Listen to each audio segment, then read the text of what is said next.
दोस्तों, मुकेश भट्ट के निर्माण में और महेश भट्ट के निर्देशन में सलीम खान की कहानी और स्क्रीन प्ले, राजेश रोशन का मधुर संगीत और इंदिवर जी के गीत से सजी 1990 की एक सफल फिल्म का नाम है जुर्म। इस फिल्म में विनोद खन्ना, मीनाक्षी शेषाद्री, संगीता बिजलानी, शरद सक्सेना, अनंग देसाई, आकाश खुराना, जैक गौड़, महेश आनंद, गिरिजा शंकर, गुरबचन सिंह, गोपी देसाई, ओम शिवपुरी और सफ़ी ईमानदार साहब ने काम किया था। फिल्म की कहानी शेखर नाम की एक ईमानदार पुलिस इंस्पेक्टर की इर्द गिर्द घूमती है। विनोद खन्ना इस फिल्म में मुंबई पुलिस क्राइम ब्रांच के इंस्पेक्टर शेखर वर्मा के किरदार निभाए थे। शेखर मीना से खुशी खुशी शादी की और उनके एक स्कूली उम्र की बेटी भी है। एक दिन शेखर के पुलिस डिपार्टमेंट को एक फ़ोन आता है कि एक न्यूज़पेपर के एडिटर रितेश नंदी के पास कुछ ऐसे सबूत है जो कुछ प्रभावशाली लोगों के गलत कामों को उजागर कर सकते हैं। पुलिस सुरक्षा मिलने के बावजूद उस एडिटर रितेश की मौत हो जाती है। फॉरेन से देश में लौटने के बाद गीता इत्तेफाक से ये कत्ल होते हुए देख लेती है। गीता खुद को रितेश के मौत के एक लौती गवाह के रूप में पेश करना चाहती है, लेकिन उसके हत्यारे की पहचान ठीक ठाक नहीं कर पाती है। तब गीता की जान को खतरा होता है, तो शेखर और उसके दोस्त एक दूसरे पुलिस इंस्पेक्टर प्रमोद कदम को उसकी सुरक्षा के लिए अपॉइंट किया जाता है।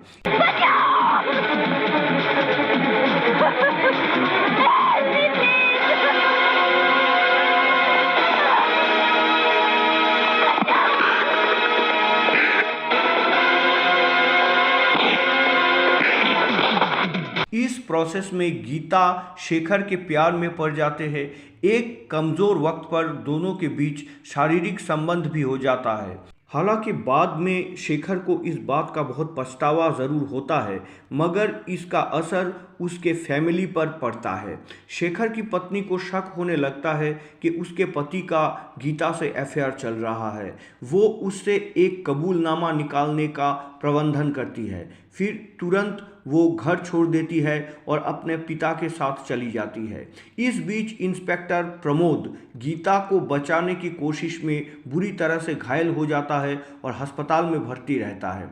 काफ़ी छानबीन और तहकीकात के बाद इंस्पेक्टर शेखर को पता चलता है कि एडिटर रितेश की हत्या दरअसल एक उच्च पदस्थ पुलिस अधिकारियों की करतूत है। और वो पुलिस अधिकारी कौन है, ये जानने के लिए आपको फिल्म जुर्म देखनी पड़ेगी। इस फिल्म का एक गाना, जब कोई बात बिगड़ जाए, जब कोई मुश्किल पड़ जाए, तुम देना साथ मेरा ओ हमनवाज, ये गीत आज भी इतना लोकप्रिय है और बर्थडे पार्टी हो या फिर मैरिज फंक्शन हो, इस गीत पर तो आज भी लोग झूमते हैं। फिल्म आशिकी रिलीज होने से पहले ये गाना ही कुमार सानू को बतौर प्लेबैक सिंगर बॉलीवुड में पहचान दिया था। और राजेश रोशन का इस गीत में बहुत ही मधुर संगीत है और ये फिल्म बॉक्स ऑफिस पर सफल रही थी। इस फिल्म के शूटिंग के दौरान काफ़ी कुछ घटनाएं घटी थी। शूटिंग के दौरान फिल्म के स्क्रीन प्ले और स्टोरी राइटर सलीम खान और महेश भट्ट के बीच भुगतान के मुद्दे पर विवाद हो गया। नतीजतन सलीम खान साहब के बेटे सलमान खान ने अपने पूरे फिल्मी करियर में महेश भट्ट के साथ कभी काम नहीं किया। केवल सलीम खान साहब ही नहीं, फिल्म के हीरो विनोद खन्ना ने भी कई बार शूटिंग रोकी क्योंकि वो अपने पेमेंट चेक से खुश नहीं थे। इसलिए फिल्म के शूटिंग के दौरान ही उनका मेहनताना कई गुना बढ़ा दिया गया था। रजनीश के आश्रम से लौटने के बाद फिल्म प्रेमियों के बीच विनोद खन्ना की दीवानगी और उनकी पिछली कुछ फिल्मों की सफलता के कारण ये सुनने में आता है कि फिल्म जुर्म की राइट्स डिस्ट्रीब्यूटर्स या वितरकों को उच्च कीमत पर बेची गई थी। जुर्म रिलीज होने के बाद मुकेश भट्ट ने अलग अलग मैगजीन पर इंटरव्यू में फिल्म के निर्माण के दौरान विनोद खन्ना के असहयोग के बारे में बात की। विनोद खन्ना शुरू में संयम दिखाए, लेकिन कुछ वक्त के बाद वो भी प्रतिक्रिया देने के लिए मजबूर हो गए और जब उन्होंने मुकेश को फिल्म स्टूडियो में देखा तो उन्हें थप्पड़ भी मार दिए थे। विनोद खन्ना ने बताया कि जब मुकेश भट्ट बेरोजगार घूम रहे थे तब उनके बड़े भाई महेश भट्ट के कहने पर ही वो मुकेश को अपने सेक्रेटरी या सचिव के तौर पर अपॉइंटमेंट दिए थे। विनोद खन्ना का कहना था कि उन्होंने मुकेश की मदद करने के इरादे से ही फिल्म जुर्म साइन की थी। विनोद का दावा था कि भट्ट ब्रदर्स ने उनके साथ गंदा गेम खेला था।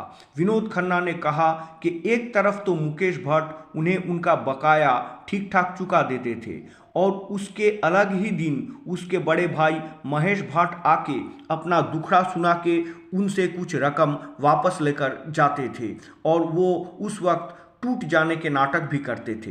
हालांकि भट्ट ब्रदर्स ने विनोद खन्ना द्वारा मुकेश भट्ट को थप्पड़ मारने की घटना का खंडन किया था। मुकेश भट्ट ने यह भी कहा था कि डबिंग के समय विनोद खन्ना बेहद असहयोगी थे।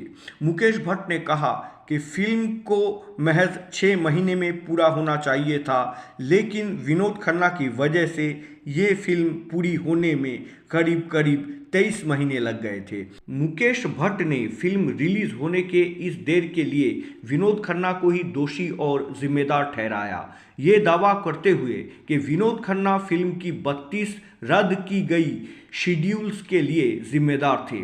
स्टारडस्ट मैगजीन को दिए एक इंटरव्यू में मुकेश भट्ट ने दृढ़ता से कहा कि इस फिल्म में उनके साथ काम करने के दौरान उन्हें हुई समस्याओं के कारण वो फिर कभी विनोद खन्ना के साथ आगे और काम नहीं करेंगे। हालांकि फिल्म का साउंड ट्रैक नवंबर 1989 में रिलीज किया गया था।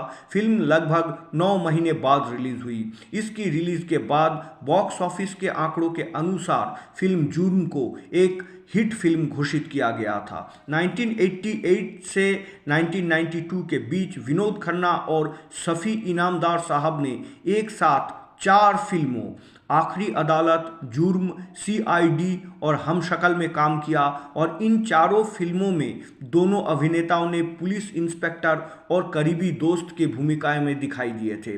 फिल्म में मीनाक्षी शेषाद्री द्वारा निभाए गए किरदार का नाम मीना थी, जो वास्तविक जीवन में अभिनेत्री का उपनाम भी है। फिल्म में कई दृश्य में सिल्वर स्टैलोन अभिनीत फर्स्ट ब्लड पार्ट 2 का बैकग्राउंड स्कोर का इस्तेमाल किया गया था।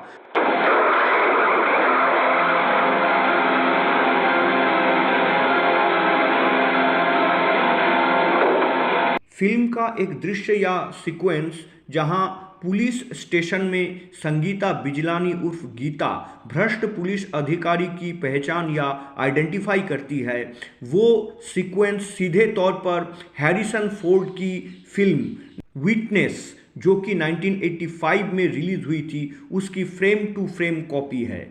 जुर्म ही एकमात्र ऐसी फिल्म है जहां विनोद खन्ना और संगीता बिजलानी एक साथ स्क्रीन शेयर किए थे। लेकिन अफसोस YouTube पर फिल्म जुर्म उपलब्ध नहीं है। क्यों नहीं है, ये निर्माता निर्देशकों को सवाल करना चाहिए, क्योंकि ऐसी अच्छी क्राइम थ्रिलर फिल्म YouTube पर उन्होंने क्यों नहीं रखी हुई है। अगर आप अभी तक फिल्म जुर्म नहीं देखे हैं और आप एक्शन पैक्ड क्राइम थ्रिलर के शौकीन हैं, तो आप एक बार ये फिल्म ज़रूर देख लीजिए। इस फिल्म में महेश आनंद जी का परफॉर्मेंस भी ज़बरदस्त था।